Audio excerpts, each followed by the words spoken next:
సమాజ శ్రేయస్సు ప్రజాహితం కోసం ఈ పాదయాత్ర.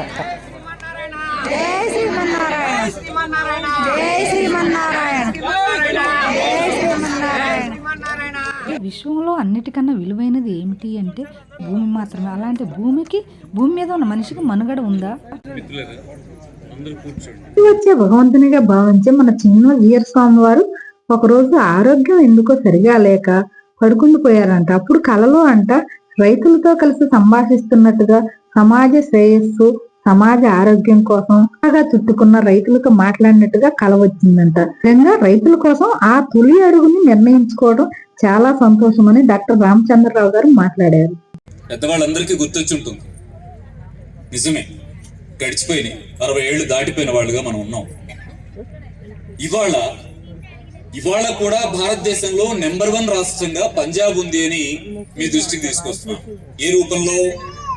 భారతదేశంలోనే క్యాన్సర్ కేసుల్లో నెంబర్ 1 స్టేట్ ఏదని పరిశీలించి మన వాళ్ళు అనౌన్స్ చేసింది ఏంటంటే పంజాబ్ రాష్ట్రము అని. పంజాబ్ నుంచి ఢిల్లీకి ఇవాళ ఉచితంగా క్యాన్సర్ ట్రైన్ నడుస్తూ ఉంది. మనం ఉమ్మడి ఆంధ్రప్రదేశే అన్నం పెట్టేది. తప్పట్లో కొట్టకండి మిత్రులారా, కొంచెం ఆలోచించి చూడుతున్న కృషి స్థానికులైన మీ అందరికీ దృష్టిలో ఉంది. ఇక్కడ అనేక మంది వచ్చి వెళ్తారు, తగ్గిందంటారు. మనం ఏమిస్తున్నాం ఇక్కడ? ఏమీ లేదు కదా, చెట్లు తప్ప ఏమీ లేని ప్లేస్ కదా ఇది. పైగా మనం చెప్తున్నాం ఇక్కడికి ఎవరు రాకండి ప్లీజ్, మీ ఇల్లు వైద్యశాలగా మార్చుకోండి, మీ వంటగది మందుల షాప్గా మార్చుకోండి, మీ తినే ఆహారం ఔషధ లక్షణాలతో ఉండేట్టుగా చూసుకోండి. అవి వండి పెట్టే అమ్మ డాక్టర్ అవుతుంది. అలా పుట్టి పెరిగిన వాళ్ళం కాదా మనం అందరినీ రక్షించిన మాత కాదా ఈ భూమాత అనే దాన్ని సైంటిఫిక్ గా అభివృద్ధి అయినటువంటి సిస్టమ్స్ అన్నిటిని చూపిస్తూ ప్రయత్నం చేసే కృషితో ఎన్ని రకాల జబ్బులు వాళ్ళు తగ్గినేని 20 ఏళ్లుగా ఇక్కడ సీరియల్ గా వస్తూ ఉన్నారు. మీరు గమనించండి. దీని నుంచి మనకి ఏం తెలుస్తుంది అంటే భూమాత మనకి తినటానికి ఆహారం ఇచ్చింది, ఏదైనా ప్రాబ్లం వస్తే పరిష్కరించుకోవడానికి ఔషధ మొక్కల్ని ఇచ్చింది. అవన్నీ ఉట్టిగా రావు. శరీరం నుంచి చెమట చిందించండి, రసాయనిక మలినాలు వ్యర్థాలు వెళ్ళిపోతే మీకు ఆహారం దొరుకుతుంది, ఔషధం దొరుకుతుంది, శరీరం ఆరోగ్యంగా ఉంటుంది అనేటువంటి పద్ధతిని, జీవన విధానాన్ని ప్రకృతి మాత ఎప్పుడో మన ఎదురుగా ఉంచింది. కానీ ఇవాళ 20 ఏళ్ళు గడిచిన తర్వాత మనం తిరిగి ఆలోచించుకుంటే మన తెలుగు గడ్డ మీద తెలంగాణలో కానీ ఆంధ్రప్రదేశ్ లో కానీ భూమాత శరీరాన్ని గ్లైఫోసైట్ తో తడపని నేల ఉందా అంటే వెతుక్కోవాల్సిందే. అటవీ ప్రాంతం తప్ప. పేరుతో భూమి మీద చల్లితే ఆ ప్రాంతంలో పండిన పంటలకి విషరసాయనం చేరి సుమారు 5 నుంచి 15 సంవత్సరాల దీర్ఘకాలంలో క్యాన్సర్లు వచ్చే అవకాశం ఉందని అభివృద్ధి చెందింది ప్రపంచంలోనే అనే ఆ అమెరికా దేశంలోనే కోచ్లు వారే ప్రకటిస్తే వాళ్ళ కంపెనీ ఉత్పత్తులను మనం వాడుకుంటుంటే ఇది మనకు కానీ లేదా మన పిల్లలకు కానీ భవిష్యత్తు తరాలకు కానీ ప్రమాదంగా మారుతుందేమో పరిశీలించాల్సిన బాధ్యత మనది కూడానేమో. ఆలోచిస్తారని ఈ సభాపరంగా తెలియజేయదు. గ్రామంలోనూ 1 నుండి 10 కేసులకు తక్కువ కాకుండా క్యాన్సర్ కేసులు మనం చూస్తూనే ఉన్నాం. ఇంకా కార్పొరేట్ కంపెనీలు ఏం చేస్తున్నాయంటే స్క్రీనింగ్, మీ గ్రామంలో ఉన్నారా లేరా అని స్క్రీనింగ్ టెస్టులు చేయించి అని హాస్పిటల్ కు తీసుకువెళ్తున్న తరుణంలో మంచో చెడో ఈ పద్ధతిలో కొనసాగుతుంది. విష పెరగకుండా ఉండాలి అన్నప్పుడు ఎవరేం చేయాలి అన్నప్పుడు ప్రజలుగా, సామాజిక సమూహాలుగా, రైతులుగా, ప్రాణం ఉన్న ప్రజలుగా మనం ఆలోచించాల్సిన బాధ్యత మన మీద ఉంది అని సఫలయాత్రను మీ దృష్టికి తీసుకువచ్చారు స్వామివారి ఆధ్వర్యంలో మన డాక్టర్ రామచంద్ర గారు. ప్రభుత్వాలు కూడా ఫెస్టిలైజర్స్ ని ప్రోత్సహించిన ప్రభుత్వాలు కూడా సేంద్రీయ వ్యవసాయం కావాలి అని కోరుకుంటున్నాయి. కానీ దాని నుంచి బయటపడటం వాళ్ళ వల్ల కూడా కావట్లేదు. స్వామివారి లాంటి వారు సఫలయాత్ర ద్వారా జాగృతమైన ప్రజల్ని నిద్రాణం నుంచి మేల్కొల్పడానికి ఇవాళ యాత్ర అనే గొప్ప కార్యక్రమాన్ని చేపట్టడం జరిగింది. ఈ రోజు దాతారం సర్వసంపద లోకాభిరామం శ్రీరామం భూయో భూయో నమామ్యహం. జై శ్రీమన్నారాయణ.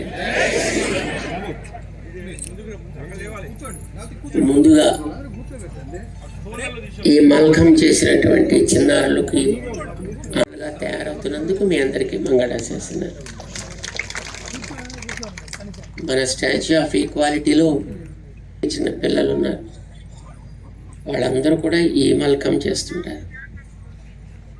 ఈ సుఫల యాత్ర కార్యక్రమాన్ని ఆరంభం చేయడానికని ఇక్కడికి విచ్చేసినటువంటి ఈ పెద్దలందరికీ, వీరందరికీ కూడా ఇలాంటి ఒక వేదికని ఏర్పాటు చేసినటువంటి శ్రీమాన్ డాక్టర్ రామచంద్ర గారికి కూడా మేము అనేక మంగళాశాసనాలు చేస్తున్నాం. ఆర్గనైజ్ చేసినటువంటి మా రామారావు గారికి మంగళాశాసనాలు, విజయరామ్ గారికి కూడా మేము అనేక బంధువులారా, సుఫల ఇది మన భూమికి పేరు. రోజు మనం సుజలాం సుఫలాం మాతరం వందే వందే.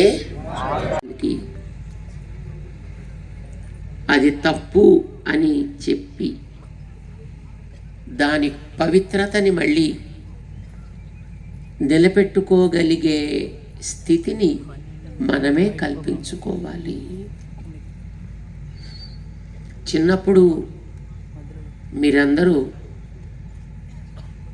మీ స్కూల్ పుస్తకాల్లో ఒక కథ చదువుకుని ఉంటారు. అసలు దాని పొట్టలో ఎన్ని గుడ్లు ఉంటాయి మొత్తం అన్నటువంటి స్వామి. జిల్లా నేలకొండపల్లి ప్రకృతి ఆశ్రమం నుండి పాదయాత్ర అయితే మొదలయ్యింది. ఇక్కడ మనం విద్యని, వైద్యాన్ని, వ్యవసాయాన్ని నష్టపోయాం. అన్నింట్లోనూ వాళ్ళు చెప్పిందే కొనాల్సిన పరిస్థితి అయితే వచ్చింది. వాళ్ళు పెట్టిందే తినాల్సిన పరిస్థితి. పరాన్న జీవులుగా మారిపోయామా? మన శ్రీ శ్రీ శ్రీ త్రిదండి చిన్నజీయర్ స్వామి వారు లాంటి వారు సమాజ హితం కోసం ఆధ్యాత్మికం ఒక ఎత్తు అయితే, కార్పొరేట్ వైద్యం, విద్య, వ్యవసాయం నుండి బయటపడే విధంగా స్వామివారు తలపెట్టిన సుఫల యాత్ర ఈ పాదయాత్ర. భక్త రామదాసు జ్ఞాన మందిరం నుండి స్టార్ట్ అయింది. ప్రారంభమైన ఈ పాదయాత్ర ఎక్కడి వరకు కొనసాగుతుందో వేచి చూడాల్సిందే. మరి మనం చేయాల్సింది ఏమిటి అంటే, కూరగాయలు, ఆకుకూరలు ఎక్కడైతే ఉన్నాయో కౌంటర్లు, అక్కడ నుండి తెచ్చుకోవడం మనం రైతులకు చేసిన హెల్ప్ అవుతుంది. అలాగే ఇంట్లో కూడా అమ్మలు కుండీల్లో గాని ఎక్కడైనా కొంచెం ప్లేస్ ఉన్నా గానీ మనం కూడా విత్తనాలు నాటి కూరగాయలు గాని ఆకుకూరలు గాని పెంచుకొని మన ఇంటికి కావాల్సినవి మనమే ఇలా పండించుకొని వండుకొని తింటే చాలా చాలా మంచిదని నా అభిప్రాయం. తెలుగు రాష్ట్రాల్లోనూ ఎక్కడా లేని విధంగా ఖమ్మంలో అయితే 16 కౌంటర్లు ఉన్నాయటండి ఈ సేంద్రియ వ్యవసాయంతో పండించిన ఆకుకూరలు, కూరగాయలు. మరి అక్కడికి వెళ్లి వీలున్న వాళ్ళు అక్కడ కొనుక్కున్నా గానీ రైతులకు మనం సపోర్ట్ చేసినట్టే కదా. ఈ విషయంలో 2 కాళ్ళ మీదకి మనిషి వచ్చింది ఎప్పుడు అంటే లక్షల సంవత్సరాల క్రితం.